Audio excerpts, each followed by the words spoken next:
All right, I'm doing this review again because for some reason the power people decide to cut the power off and work on everything at 4 p.m. on a Sunday. So yeah, it cut the power off to like half of the city or a quarter of the city for some dumb fuck reason. Anyway, so Sunday, I'm on my evil villain because the cat won't leave me alone, by the way.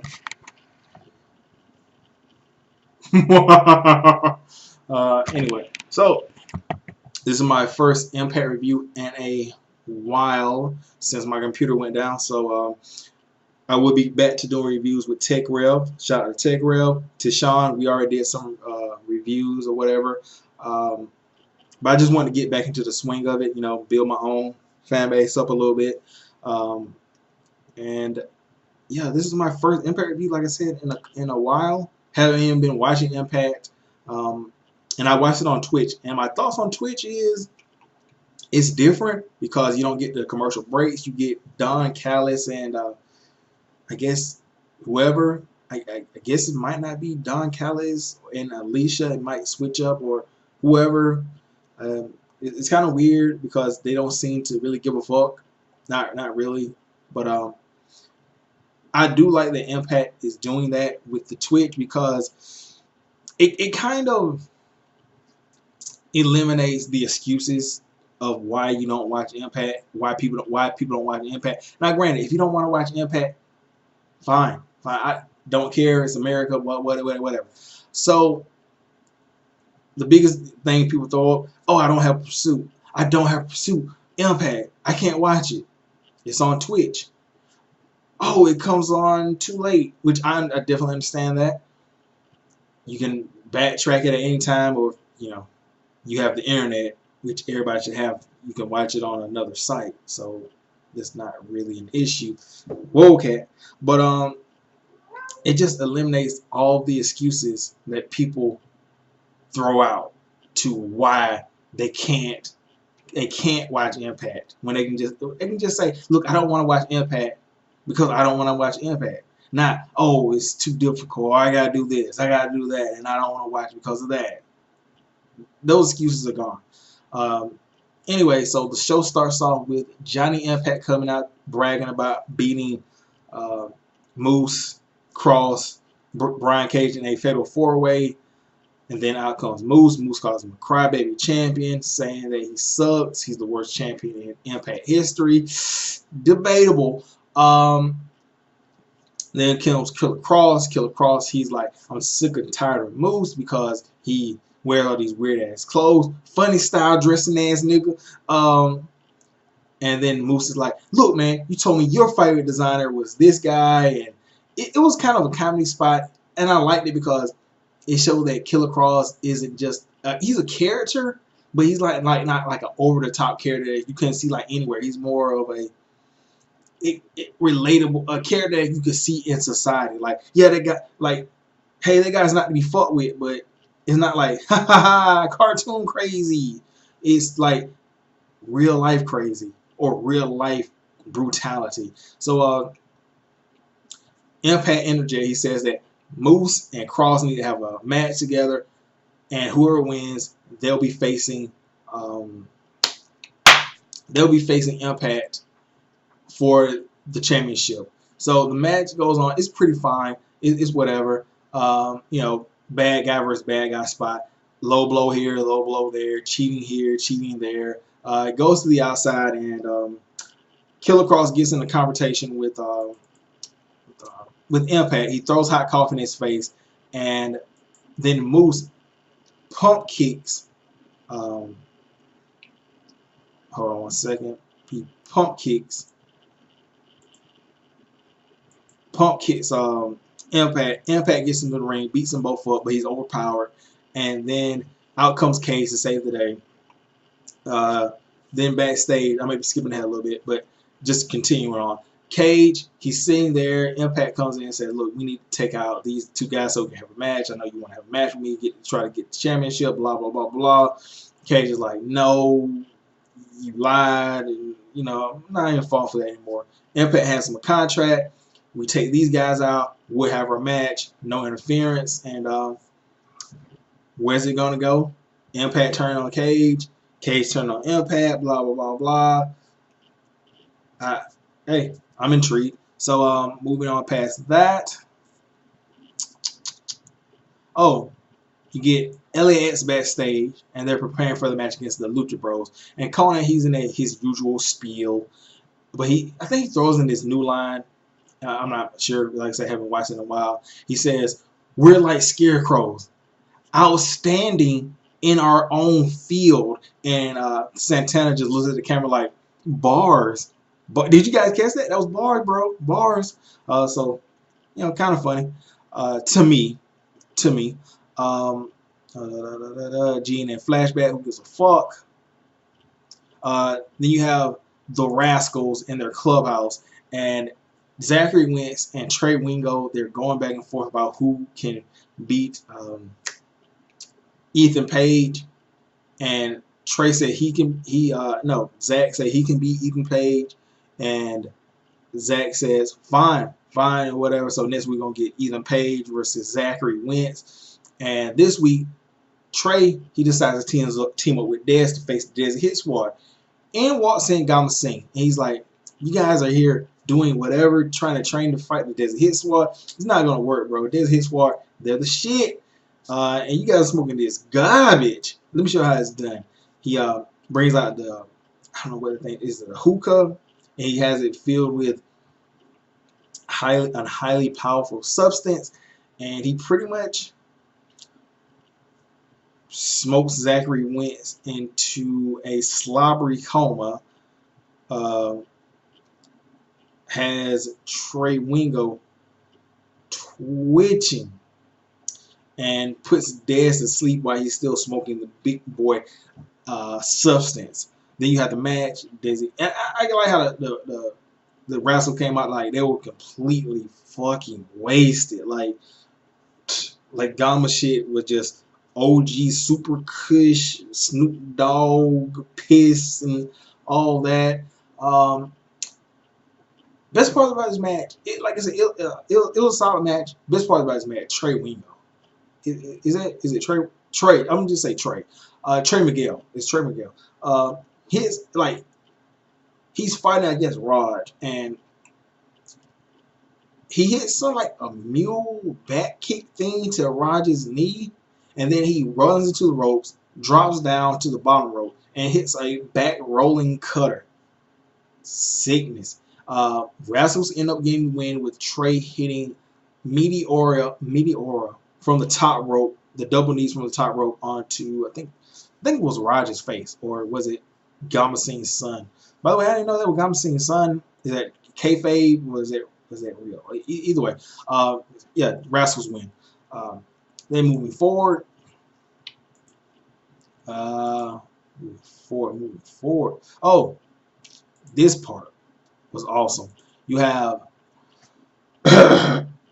Sami Callihan beside the bed of Rich Swann, and how it got to this point is Sami Callihan has been for I guess a couple of months telling Rich Swann to join OVE because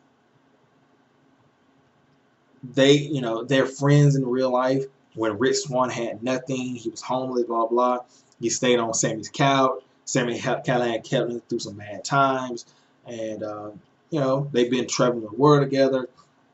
And Sammy's like, look, we're both here. It's only right you join OVE. We're family. And Swann's like, no, I'm trying to do stuff on my own. I'm trying to stand out. Blah blah blah blah.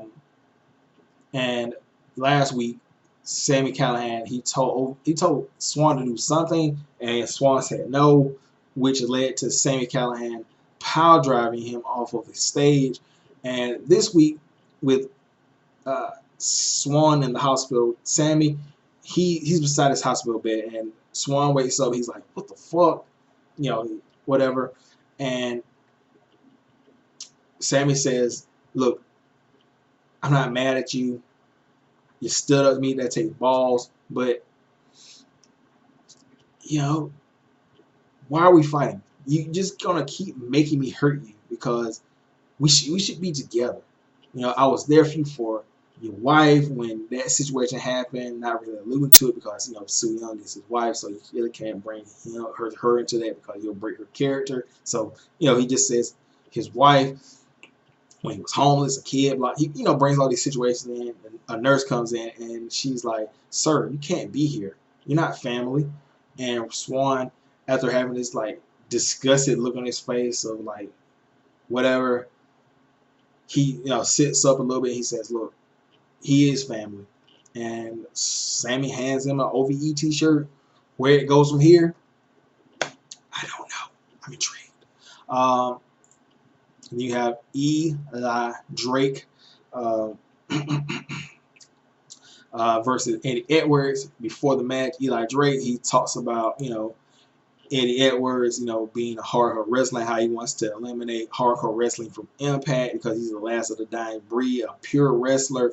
Uh, and this match comes because last week it was AAA versus Impact, and it looked like Impact was about to win, but Eli Drake, because he got eliminated due to something with Eddie Edwards, he took Eddie's kendo stick, Kenny, and bashed Eddie on top of the head, allowing AAA to get the win. Um, and now we're having this match. Eddie Edwards' character, man. Look, one second, guys.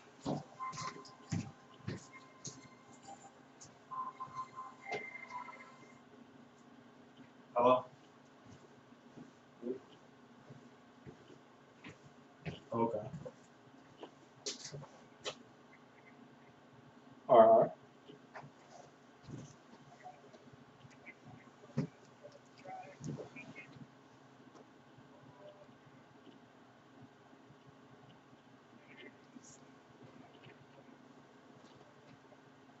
Okay, okay. Power just not came back on and shit.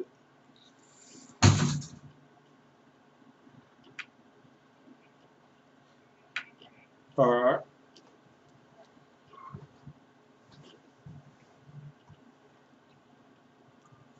All right. So just real quick, um, Eddie Edwards' character here, from where it was, excellent. Now look, Eddie Edwards, from where we saw him in Ring of Honor and when he came into Impact, completely different. Is what Dean Ambrose character should have been.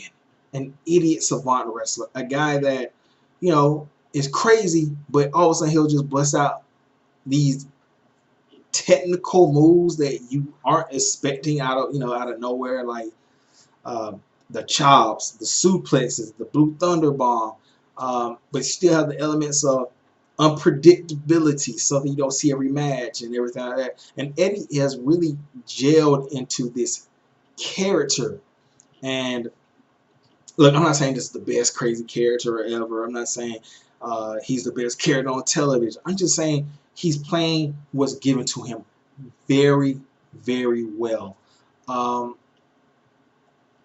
the match ends with Eddie trying to go outside for the kendo stick. He gets caught by Eli Drake uh, with a burning hammer. Eddie kicks out. Eli tries to go for the kendo stick. Eddie rolls up Eli, and Eli is looking like, what the fuck? So the feud continues. Moving on past that. Oh, Tessa Blanchard. Tessa Blanchard, she's like backstage with Impact Management, and she's like, I want a title shot, I want a motherfucking title shot. Where's my fucking title shot? And they're like, no.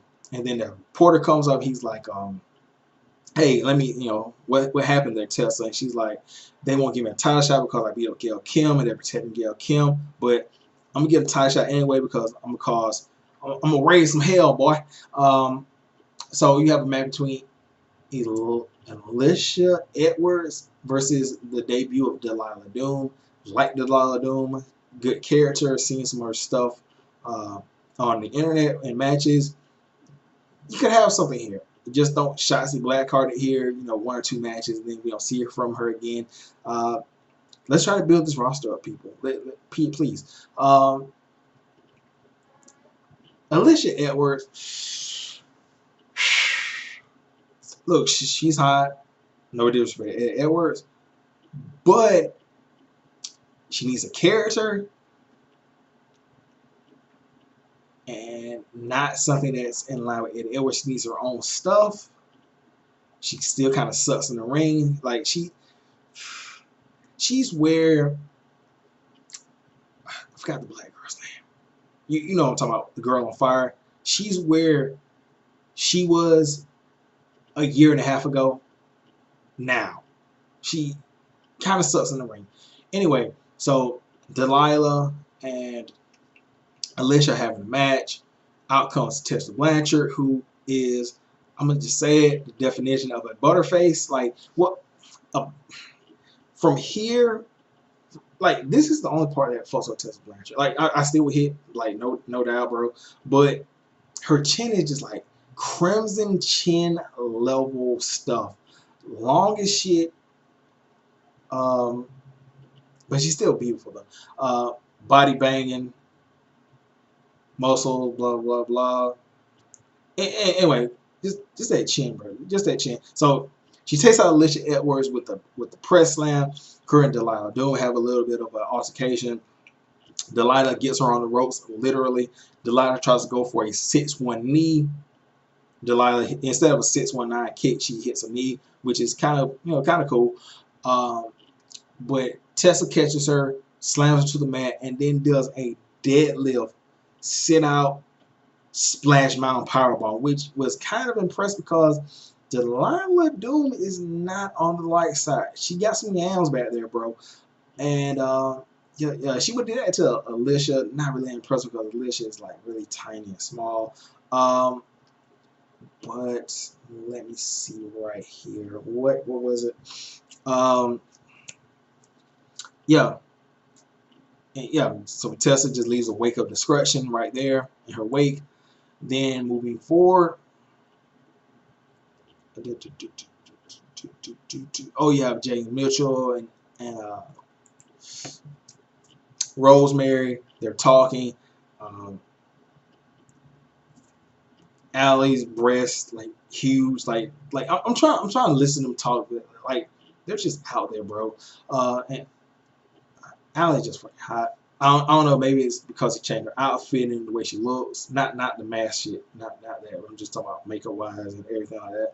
But yeah. So the proposition is Rosemary wants Allie to come back to get her back from the dark side, but Mitchell wants Rosemary so all 3 of the women can team up and be his dark army. And what he proposes is that I think it's Rosemary and she finds a partner versus Sue and Allie. And if Allie and Sue win, they get Rosemary. But if Rosemary wins, Allie's soul is returned. Interesting, very interesting. Then you have the main event. You have Lucha Bros defeating LAX.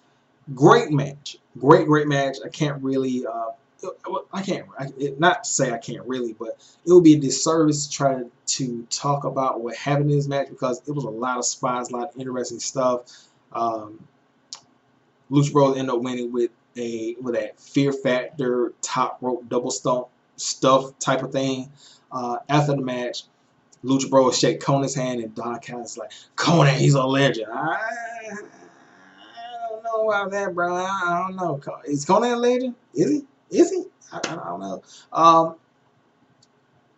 So LAX gets up to shake their hands, and Lucha Bros is pretty much, yeah, whatever, whatever. So LAX attacks them and takes their masks off, and Conan's just saying that like, whoa, I thought we were cool. Like, what's going on here? All in all, solid show. Nothing I would watch again because it wasn't classic. It was just hey, if I watched it once, if I didn't, I tell somebody like search this out. I probably would, like, watch it one time and get your thoughts on it. But I enjoyed myself watching it. I just not like most wrestling shows. Like unless it's like something really great and classic, I'm only watching it once and that's it. Pay-per-views and also that. But anyway, solid show. I'm gonna get out of here. I'll catch you guys later. And comment section, talk to me, blah blah blah blah. More shoot stuff coming. We're gonna get my video game stuff up. And I think that's pretty much it. Peace out.